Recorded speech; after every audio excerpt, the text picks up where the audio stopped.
Mawulom, thank you for taking a minute to chat with me. I'm excited to learn a little bit about you and your background. To get started, can you give a quick intro and share a little bit about your background? Perfect. So thank you so much for hosting this.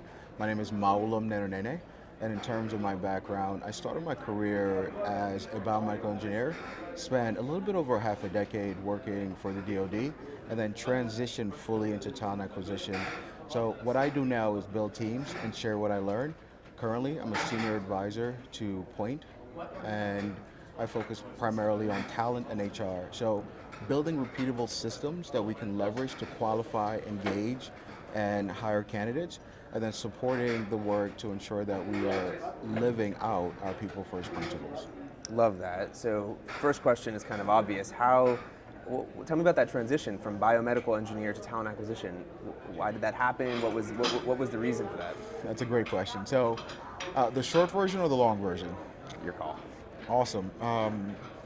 So in 2010, my mother transitioned. 2011, my father transitioned.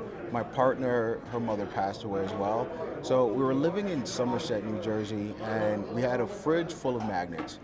We took all the magnets off and we wrote the words, "What do you love?" So in our grief, my partner and I realized that life gave you time, but we were uncertain of how much time we had. And we wanted to fill our lives with as many things as we loved as possible. So it started with how we lived, what we ate, to work. And after a few months, I realized that the 20% time that I spent supporting talent efforts and counseling and building inclusion programming was really meaningful and rewarding. And so I transitioned into that full time.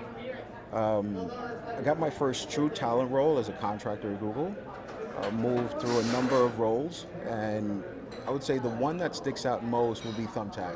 Thumbtack was my first true startup where my mentor and a number of other folks that I really lean on, that's where we first met. It's fantastic. I'm curious, we're sitting here, it's 2023 right now. It's been a volatile period for a few years, especially in tech. Love to get your thoughts on kind of the state of talent acquisition, specifically for kind of high growth technology companies. How are they thinking about, this reset that we're having? How are they thinking about employer branding? What do you think the next steps are for those types of companies? That is an amazing, complex question. So I think it really depends on where you are, whereas the foundational principles of talent acquisition remain the same. Our aim is to clearly identify what it is we're seeking, get signal, high fidelity signal from those individuals, and have an employer brand that allows them to want to work with us. How we do that, though, that's going to shift. With the emergence and use of AI, I definitely believe that we're going to continue seeing tooling, whether it's writing messages, actually engaging folks, to ensure that we have a solid pipeline of active individuals. I think that messaging in general and how we engage, it's gonna change. Right now we have sophisticated systems that can really build and take information and build a narrative to engage someone that really lets them feel like they're loved and they're seen. And that changes things. In terms of the organizations that have reduced staff and that are really pivoting, working internally would be helpful. And by that I mean really building out artifacts, structured interviewing, ensuring that they have a level playing field, as well as looking at how you can upskill the current team. What can you do internally to ensure that everyone that is on a talent team is a strategic advisor and not just a service? We're sitting here at TA Week right now. I'm struck by the number of tools and possible data sources that TA professionals have at their disposal today. Feels like it's gone supernova in the last few years. How should people practicing in this field be separating signal from noise in terms of the data that they're using so that it's actually useful in terms of building their organization? That is a phenomenal question. So I'm going to go back to fundamental principles, and by that I mean, once you're clearly on what you're doing, you know what, let me give you an example. So when you open up a position, there are a few things you can do. You can align on the goals, the deliverables, and the skill sets. When you align on the goals, those should be directly correlated to corporate goals. What are the business outcomes that this role will support? For the deliverables, you can then leverage those to build out time-bound deliverables. What is this person going to do in month 1 through month 12? You can leverage that to set expectations with the candidate before they actually accept an offer.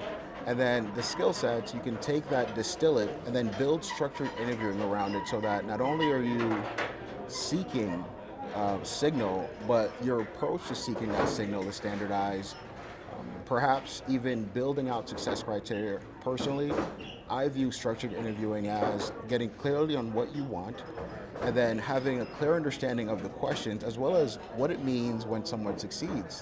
Whether it's a pass fail, strong yes, yes, no, strong no, quantifying what each response would be so that the individual interviewing can acquire the high fidelity signal. So I think leveraging those as the foundational principles, anything that you can put on top of that to help get that signal to engage and qualify, I think will be to your benefit. Yeah, absolutely. So one of the things you mentioned early in the first question was this first piece of the puzzle, which is assessment. One of some of the themes that I'm hearing a lot of here at this event are unconscious bias, diversity, equity, and inclusion, and then obviously finding candidate fit and thinking about how do you what's the intersection of these things? How do you think about finding the right types of candidates while also keeping in mind the biases that you might have and the goals of the organization in terms of diversity? Great question. I'm going to go back to fundamentals one more time. So by that I mean, when I think about hiring processes and systems, I think about building systems that are embedded with equitable and inclusive hiring processes. We all know, and we've seen plenty of data that highlights that inclusive cultures with greater number of diverse employees outperform their competitors. It increases engagement, and there is so much that's already shared there. I think about adding it to your stride. So for example, the role launch conversation that we had, alignment on goals, deliverables, and skill sets.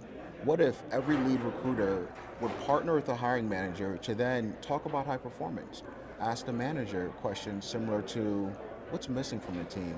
What viewpoints, perspectives, insights, and overall skills are missing from the team that could make it high performing?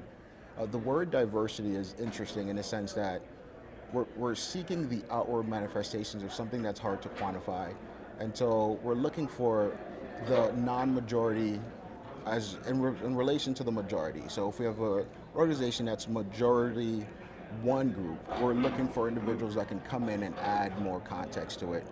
So the approach would be embedding your hiring process with inclusive systems that, one, level the playing field, that allow your talent professionals to serve as strategic advisors, and then lastly, that enable the individual that's being hired to prepare and to have a frictionless experience. An example of that would be creating a deck, no more than 10 slides, which could contain a little bit about your corporate values, a bit about the interview, who they're going to meet, the impact of the role, how to prepare. Now, if you share this with every candidate, now you're leveling the playing field. On the other side, you can align and build compensation philosophies that leverage market data as well as interview performance to compensate a role. So that when you get to the end of the interview process, you're not compensating the individual that can hire the best. That can haggle the best, the most compensation, but it's structured. So there's nuanced ways to embedding inclusive practices into your overall hiring system that I think will yield a higher result than using one-off tactics similar to the Rooney Rule. It's a great answer. So I'm going to ask you more of a personal question now. You started out by sharing the transition from your prior career and life into talent acquisition and how this life experience of your very personal experience was part of the driving force there. What is it that you love about what you do right now? I love that. What do I love about what I do? Connecting with people in a real way. I'm fascinated by the complexities of who we are as humans. There's so much to us. And being able to support an individual that is transitioning into ideally a role that they love, something that they've worked for, to exhibit a skill set, to build something new, to provide for their family. there's something about that brings me peace, that gives me an understanding that I'm adding value to the world in a real way. That's a great answer. Last question for you. Let's imagine that there's a student or someone who's early in their career sitting out there watching this interview at some point, and they see it and they say, I want to follow Mawulom's footsteps here. I think that what he's doing is really cool and interesting. What would your advice to that person be? I'm gonna keep asking these amazing questions. My advice would be in the form of a story. And so I'm originally from West Africa, Togo. At a young age, I immigrated to the US, and my mother would bring me back to visit. And I love the overall rural areas. So on one of my rural adventures, walking up the mountain, I think I spent most of the day with my grandpa. Um, and this was an old man that wasn't my grandpa, but was my grandmother's last husband, and thus my grandpa. And I was super excited about something. And as I was going through my excitement, he barely spoke, um, but he shared with me that I should be worth my water. Then he highlighted, because Togo's a rainforest, that way back when there was a dry period. And so during that time, without irrigation, they actually had to walk to and fro to water their yams and their farmers. They were farmers, their farm.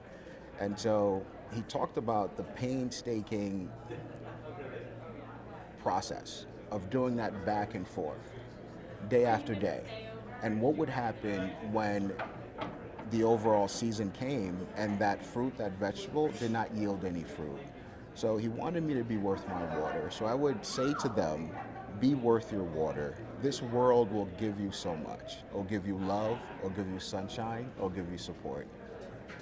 Do what you can to use what you've been given to positively impact yourself, your physical, your mental, your spiritual health, and then work your way outward to the greater world. That's a beautiful answer. I appreciate that. So thank you. Thank you for taking a minute to Thank share you your so story much. and a little bit about yourself. And I'm looking forward to seeing you around the conference. Thank you. Oh, this was amazing. Yeah, totally. Cheers.